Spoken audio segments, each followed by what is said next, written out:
నమస్తే అండి, welcome to our channel Jwala vlogs. ఈరోజు మనం నవగ్రహ పురాణం అందులో ఉన్నటువంటి కుజగ్రహ జననం గురించి మాట్లాడుకుందాం. Let's start. నిశ్శబ్దం తాండవిస్తున్న కైలాసం నారదుడికి ఆశ్చర్యం కలిగింది. సతీ యోగాగ్నిలో దగ్ధమైనప్పటికీ ఇతర కైలాసవాసులు ఉండాలి కదా. కైలాస ప్రాంతంలో సంచరిస్తున్నటువంటి నారదుడికి ఒక ఏకాంత ప్రదేశంలో తపోదీక్షలో ఉన్నటువంటి పరమశివుడు కనిపించాడు. తామర పువ్వులాగా ఎర్రబారిన శివుడి శరీరం, ఆయన తపస్సు తీక్షణతను కళ్ళకు కట్టుతోంది. మహోగ్ర తపోనిష్టలో ఉన్నటువంటి రుద్రదేవుణ్ణి పలకరించే సాహసం చేయలేకపోయినటువంటి నారదుడు ఆయన ఉగ్ర సౌందర్యాన్ని కళ్ళప్పగించి చూస్తూ తనను తాను మరచిపోయాడు. అలా నిలుచుండిపోయాడు. లేత తామర పువ్వు రంగులో ప్రకాశిస్తున్నటువంటి శరీరం, ధ్యానముద్రలో కూర్చోవటం వల్ల ఇనుమడిస్తున్నటువంటి సౌందర్యం, శరీర కాంతితో కలిసి కలవకుండా చూపుల్ని లాగుతున్నటువంటి రాగి రంగు జటాజుటం, ఓ పరమశివుణ్ణి నిష్ఠా సౌందర్యం అమోఘం నారదుడు అప్రయత్నంగా తనలో అనుకున్నాడు. పరమేశ్వరుడి ముఖ సౌందర్యాన్ని తదేకంగా చూడసాగిన నారదుడి కళ్ళు ఆశ్చర్యంతో మరింత విచ్చుకున్నాయి. ఎందుకో అగ్నినేత్రం నెలకొన్న శివుడి పాలభాగం మెల్లగా ముదురు ఎరుపు రంగులోకి మారుతోంది. క్షణంలో మందార పుష్ప వర్ణాన్ని సంతరించుకున్నటువంటి పరమశివుడి నెన్నుదురుగా ఇంకా ఎర్రబడి కనకన మండే అగ్నివర్ణాన్ని అందిపుచ్చుకుంది. ఆయన ఉగ్ర తపస్సులోని తీక్షణత కారణంగా అందమైన అగ్నిఫలకంలా ఉన్న నుదురు మీద స్వేద బిందువు ఉబికింది. నిప్పు మీద నీటి బిందువు. నారదుడు అబ్బురపడిపోయి అలాగే చూస్తుండిపోయాడు. ముక్కంటి మూడవ కంటి మీదుగా అధోముఖంగా జారుతోంది ఆ పావన స్వేదం. నుదురు మీద నుండి నాజూకైన నాసిక మీదుగా జారుతూ క్షణకాలం ముక్కుకొన మీద ముత్యంలా ఆగిన శివస్వేదం ఆయన ముందు నేల మీద పడింది. స్వేద బిందువును వెంటాడుతూ ఉండిపోయిన నారదుడు చూపులు అది వాలిన స్థానం మీదే నాటుకుపోయాయి. అతన్ని ఆశ్చర్యంలో ముంచెత్తుతూ ఆ స్థానంలో ఒక పురుష శిశువు ఆవిర్భవించాడు. అగ్నివర్ణంలో 4 భుజాలతో ఆ శిశువు చూడచక్కగా చూపులను అబ్బురపరిచేలా ఉన్నాడు. నారదుడి చూపులు శిశువు మీద నుండి శివుడి ముఖం వైపు ఎగబ్రాకుతూ వెళ్ళాయి. శివుడు తన ధ్యానలోకంలో తానున్నాడు. ఉన్నట్టుండి శిశువు బిగ్గరగా ఏడవడం ప్రారంభించాడు. దగ్గరికి వెళ్ళి ఎత్తుకుని అక్కున చేర్చుకుని ఓదార్చాలన్న కోరికను బలవంతంగా నిగ్రహించుకుంటూ చలనరహితంగా నిలుచుండిపోయాడు నారదుడు. శిశువు రోదన సాగుతూనే ఉంది. నారదుణ్ణి మరోసారి నివ్వెరపాటు చేస్తూ గురిచేస్తూ ఒక స్త్రీమూర్తి బాలుడు ముందు ప్రత్యక్షమైంది. ఆమెను నారదుడు క్షణంలో పోల్చుకున్నాడు భూదేవి అని. భూదేవి రోదిస్తున్న బాలుణ్ణి జాగ్రత్తగా చేతుల్లోకి తీసుకొని సున్నితంగా తన వృక్షానికి హత్తుకుంది.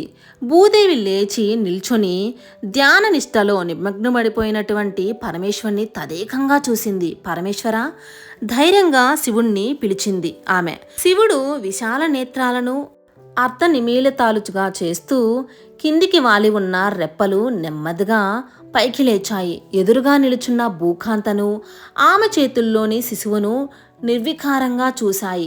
త్రినేత్రుడు 2 కళ్ళు. పరమేశ్వర, ఈ శిశువు మీ పుత్రుడు. మీ పావన స్వేద జలం నా మీద పడి శిశువుగా మారింది. స్వీకరించండి. శిశువును ముందుకు చూపుతూ అంది భూదేవి. శివుడు ముఖం మీద చిరునవ్వు మెల్లగా మెరిసింది. దేవి, నీ ఒడిలో పడిన ఈ బాలుణ్ణి నీ పుత్రుడుగానే భావించు. నేను సతీరహితుణ్ణి కదా. బాలుని ఆలనా చూడడానికి అశక్తుణ్ణి. బాలకుడు నీ పుత్రుడే అని నేను అనుశాసిస్తున్నాను. పొడమి తల్లి ఈ పుత్రునికి తల్లి. స్వామి, అవును తల్లి, నువ్వు అక్కున చేర్చుకోగానే ఏడుపు మానివేశాడు కదా. భూపుత్రుడైన కారణాన బాలుడు భౌముడు అని, కుజుడు అని పిలువబడతాడు.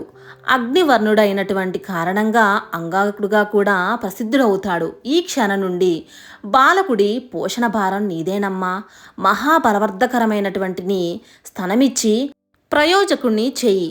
మహాభాగ్యం అంటూ భూదేవి బాలుణ్ణి తనకు హత్తుకుంది. ఆదిశంకరులకు అభివాదాలు అంటూ లక్ష్మీ విష్ణువులు సరస్వతి బ్రహ్మలు ప్రత్యక్షమయ్యారు. నవగ్రహాల్లో తృతీయ గ్రహదేవతను ఆవిర్భవింపచేసి మీ దివ్యదృష్టికి అభినందనలు అంటూ బ్రహ్మ విష్ణువులు జేజేలు పలికారు. నారాయణ నారాయణ, అదృష్టమంటే నాదే. కోరుకోకుండానే ఈ నారదుడికి కోరిక తీరింది. మా సహోదరులందరినీ అన్నిటినీ మూడవ కంటితో చూసి గ్రహిస్తారు. నారద అంది భూదేవి. లక్ష్మీదేవి చేతుల్లో నుంచి బాలుణ్ణి అందుకొని నుదురు మీద ముద్దు పెట్టుకుంది. భూదేవి శ్రీహరిని వాలుగా చూస్తూ నమస్కరించింది. కళ్ళతో పలకరిస్తూ దీవించాడాయన. అబ్బా, తామర మొగ్గలా ఉన్నాడు అంది సరస్వతి కుజుణ్ణి అందుకుంటూ. అమ్మా భూదేవి, బాలకుణ్ణి చక్కగా తీర్చిదిద్ది విద్యావంతుణ్ణి చేయి. ఈ శిశువు సామాన్యుడు కాదు, నవగ్రహ దేవతల్లో ఒకడు అన్నాడు బ్రహ్మ. అవును ధరణి, అంగారక బాలుణ్ణి తల్లిగా నీకు అందివచ్చిన అదృష్టం నీ కీర్తిని లోకానికి శాశ్వతం చేస్తుందన్నాడు విష్ణువు. వసుధ, నా సేద సంబూతుడైన ఈ శిశువు నీ శిశువైన నాడు భవిష్యత్తులో ఆధ్యాత్మిక, అది భౌతిక, అది దైవిక తాపాలనబడే తాపత్రయం లేని విష్ణుడుగా విరాజిల్లుతాడు. నీ పుత్రుడైన ఈ కుజుని ప్రభావంతో లోకాలకు భూసంపద లభిస్తుందన్నాడు శివుడు. సరస్వతి బాలభౌముణ్ణి భూదేవికి అందించింది. గర్భధారణ క్లేశం లేకుండానే తల్లివైన అదృష్టం నీది అంది చిరునవ్వుతో. పరమేశ్వరులు దీక్షకు భంగం కలిగిందేమో నారదుడు నవ్వుతూ అన్నాడు. అర్థం చేసుకున్నట్లు బ్రహ్మ విష్ణువు ధర్మపత్ని సమేతులుగా అదృశ్యమయ్యారు. భూదేవి బాలుణ్ణి శరీరానికి హత్తుకుని శివుని వైపు చూసింది. అప్పుడప్పుడు మీ స్వేజుణ్ణి మీ దర్శనానికి తీసుకువస్తుంటానని సెలవు కోరింది. శుభం భూయాత్ అన్నాడు.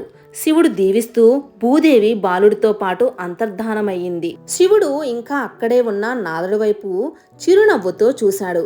నారద, మా దీక్షకు భంగం కలిగింది కదూ అన్నాడు. నారాయణ, తమ అనుమతితో నిష్కర్మిస్తున్నాను. కుజజన వార్త లోకానికి చాటాలి కదా అంటూ ఆయన వెళ్ళిపోయాడు.